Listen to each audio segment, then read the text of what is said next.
बिहार में कुछ महीनों में चुनाव है, अगला सीएम किसको देखते हैं, नीतीश, तेजस्वी या प्रशांत किशोर? देखिए, ये पॉलिटिकल क्वेश्चन आप हम लोग से काहे पूछते हैं? क्योंकि ये अब मेरे देखने से, अपने से सोच के देखिए, मेरा देखने से कोई सीएम नहीं बन सकता। मेरा एक इंडिविजुअल सिंगल वोट है। इसको बदल देते हैं, सबसे पॉपुलर कौन आपको लगता है इन सब में? सबसे पॉपुलर या आपका फेवरेट नेता कौन है? नीतीश कुमार, प्रशांत किशोर? काफी मेहनत कर रहे हैं आजकल। सबकी अलग अलग रिस्पॉन्सिबिलिटी है। देखिए, नीतीश कुमार को जिस हालत में बिहार मिला था ना, गढ़ा में मिला था, गढ़ा में, जिसपे कोई बिल्डिंग नहीं बना सकता है। पहले उसको आप जैसे एक जमीन खरीदिए, कोई समतल जमीन खरीदिए, कोई गड्ढा में का खरीदिए, समतल वाला तुरंत बिल्डिंग बना देगा। तो उत्तर प्रदेश एक समतल जमीन थी, फटाफट काम होने लगा। और बिहार गढ़ा में मिला था, तो उन्होंने इस इंफ्रास्ट्रक्चर, बिजली, लॉ एंड ऑर्डर, सोशल, इसको सुधारते सुधारते परेशान हो गए। लालू यादव को जब मिला था ना, तो ऐसा स्थिति में बिहार मिला था कि कुछ ऐसे जगह थे जहां पूरे गांव के बाहर एक दो आदमी लाठी लेके खड़ा हो जाता था, कहता था कि तोरा वोट डालने नहीं जाना है, अब पूरा गांव अंदर रह जाता था। वो इंसान इंटरप्रेन्योर देखेंगे। तो हर इंसान का चैलेंज अलग अलग है। जिनको जहां मिला, वही उन लालू यादव को रेलवे मिला, रेलवे को फायदा में दिखा दिए। अब लोगों ने कहा कि कबाड़ बेच दिए। दुनिया का कौन आदमी कबाड़ घरे में रखता है? ये बड़ा तो अच्छे ना किए। खान सर ने बड़ा स्मार्टली लालू जी की भी तारीफ कर दी और नीतीश जी को भी खुश कर दिया कि बिहार में दुकान चलानी है भैया। चलिए, इसके बाद आगे बढ़ते हैं।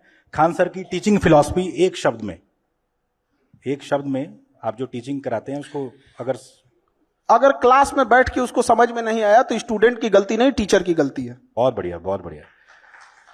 अच्छा, चूंकि आपने कई दोस्तों का नाम लिया अपना शुरू में, लड़कपन के दिनों में कोई याद आपको, कोई याद हो कि भैया ये किया था, वो किया था? हर किसी ने कुछ ना कुछ किया रहता है।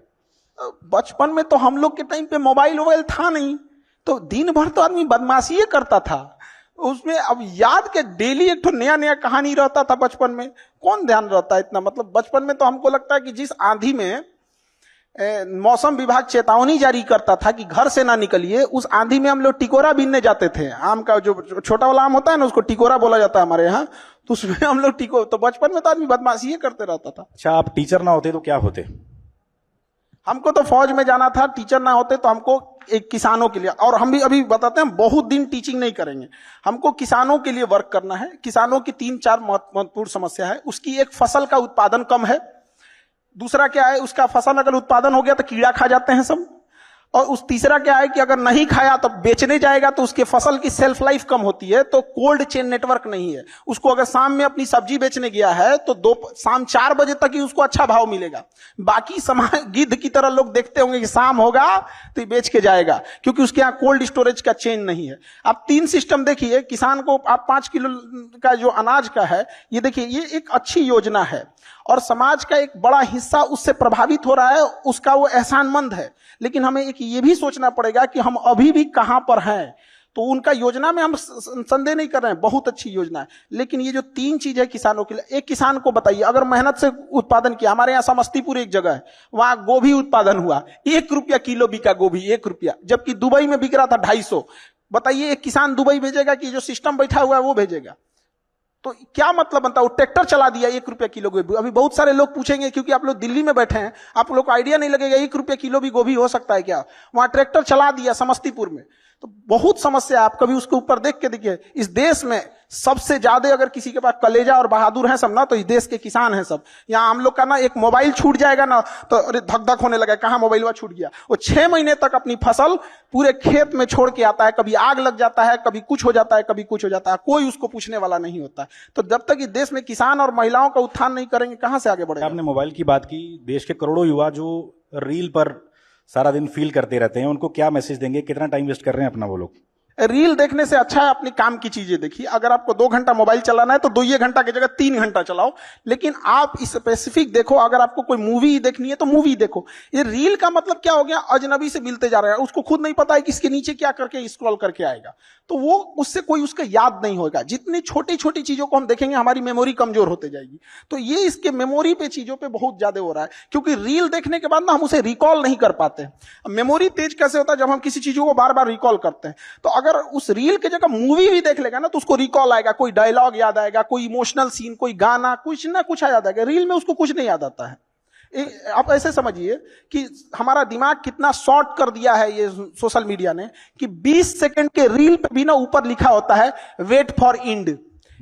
20 सेकंड के रीलवा पे लिखा है इंड के लिए इंतजार करो। बाप रे बाप।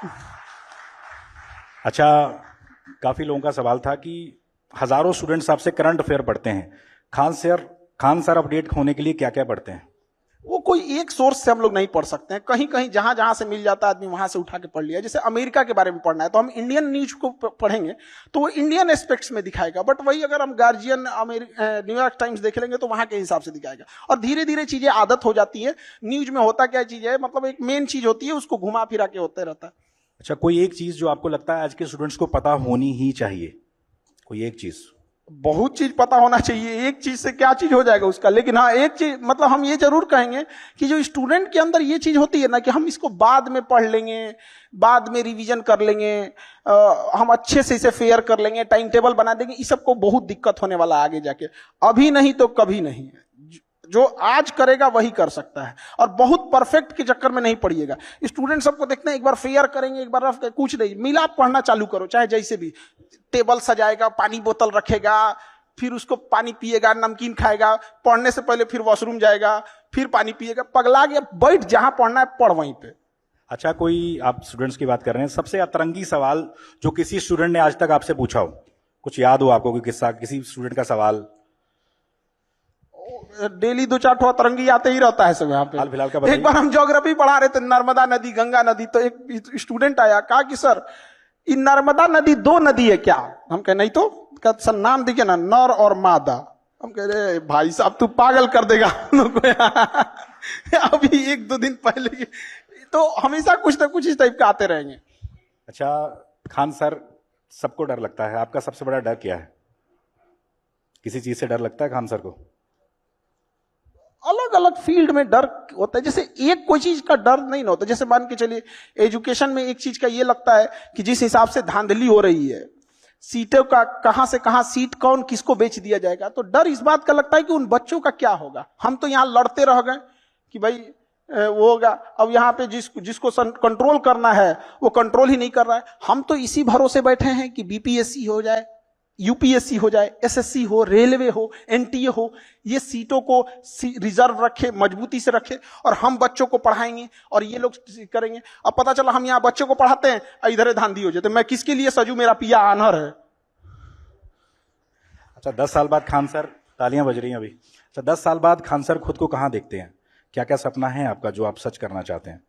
हम लोग प्रेजेंट में जीते हैं, 10 साल बाद जिंदगी कहां होगी आज से 10 साल पहले किसी को नहीं पता था 2015 में कि 2025 में क्या हो जाएगा। तो बहुत ज्यादा का प्रोजेक्शन नहीं होना चाहिए। हमको बस इतना लगता है कि हाँ, इतना जरूर कहना चाहते हैं कि एजुकेशन आज से 10 साल बाद भी कोई ये बात जरूर याद रखेगा कि कोई इंसान था जिसने एजुकेशन के लिए हमेशा के लिए लड़ते रह गए, चाहे जितना बड़ा ऑफर हो जाए, चाहे कुछ भी हो जाए, एजुकेशन के लिए हमेशा बच्चों के लिए लड़े थे। आज भी गवर्नमेंट से लड़ना कितना टफ होता है तो आप लोग को तो यहाँ देखते होंगे, वहां पे बच्चों के लिए तो लड़ते लड़ते आदमी तो हमेशा उन्हीं के लिए रहेगा। अच्छा, आपको लगता है कि भारत को जो रिस्पेक्ट अब दी जा रही है पहले नहीं मिलती थी? चूंकि आप टीचर हैं, क्या लगता है कि दुनिया में अब ज्यादा भारतीय पासपोर्ट की धाक की बढ़ी है अब पहले से? पासपोर्ट का तो उतना नहीं कह सकते। एक चीज हम लोग को समझना पड़ेगा, ये जो अंग्रेज है सब ना, या दुनिया जो भी है, तो ये हम लोग का इतना बड़ा मार्केट है, 140 करोड़ लोग हैं कि डरेंगे तो इनके बाप। नहीं तो जिस दिन हम लोग बहिष्कार कर देंगे ना, अभी हम लोग डरा नहीं पाए हैं, अभी वो खुदे डर रहा है, हम लोग डराना चालू नहीं किए। आज अगर हम अपना एंड्रॉइड बनाएं, अपना गूगल बनाएं, अपना फेसबुक बनाएं, तब उनको असली डर समझ में आएगा। अभी वो अपने से डर रहे थे कि भाई ये किसी दिन कुछ कर देगा यहां। और दूसरी बात कि भारत का जो छवि बढ़ा है वो ऑब्वियस भी बात बढ़ा है, लेकिन एक चीज और गौर करना पड़ेगा। आज से 10 साल पहले, 15 साल पहले किसी के पास इतना मोबाइल नहीं था जिसे पता चले कि रूस में प्रधानमंत्री का कैसे स्वागत हुआ, कैसे नहीं हुआ। तो अभी जागरूकता बढ़ गई है। आज मोदी जी लैंड करते हैं तो दिख जाता है मोदी जी लैंड किए, उनको बस सैल्यूट दिया जाता है, दिख जाता है। लेकिन जब वही गुजराल साहब थे, अटल बिहारी वाजपेयी साहब थे, तो रिस्पेक्ट उनकी भी थी। वह व्यक्ति था जिसने अमेरिका के प्रधानमंत्री का फोन उठाने से पहले G20 भारत में अभी हो रहा है, G20 तब नहीं हुआ था। हाँ, G20 बहुत अच्छे से हम लोगों ने हैंडल किया। तो ऑब्वियस बात है कि हम लोग का ना फॉरेन पॉलिसी में बढ़ा है, बट थोड़ा सा गड़बड़ कहां हुआ है, आस पड़ोस में। आस पड़ोस में ये गड़बड़ हो गया ना कि हम लोग की छवि अलग टाइप की बनती गई है।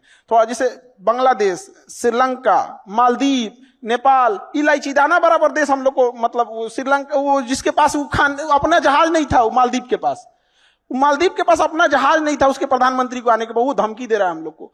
तो ये चीजें नहीं होनी चाहिए। अभी जो बाद में माफी भी मांग लिया उन्होंने। तो ये तो पूरा बर्बाद करके मारेंगे। ये तो हम देश की बात कर रहे हैं, छोटे छोटे शहरों से भारत की ऐसा टैलेंट निकलता रहा है, भले वो महेंद्र सिंह धोनी हो, इस तरह के तमाम लोग, खान सर भी।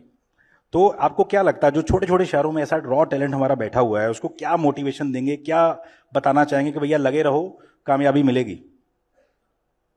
हर शहर में ऐसे लोग हैं। अब थोड़ा सा क्या होता है ना कि इंडिया में जो इंसान सक्सेस हो जाता है, लोगों को लगता है ये बहुत अलग किया होगा।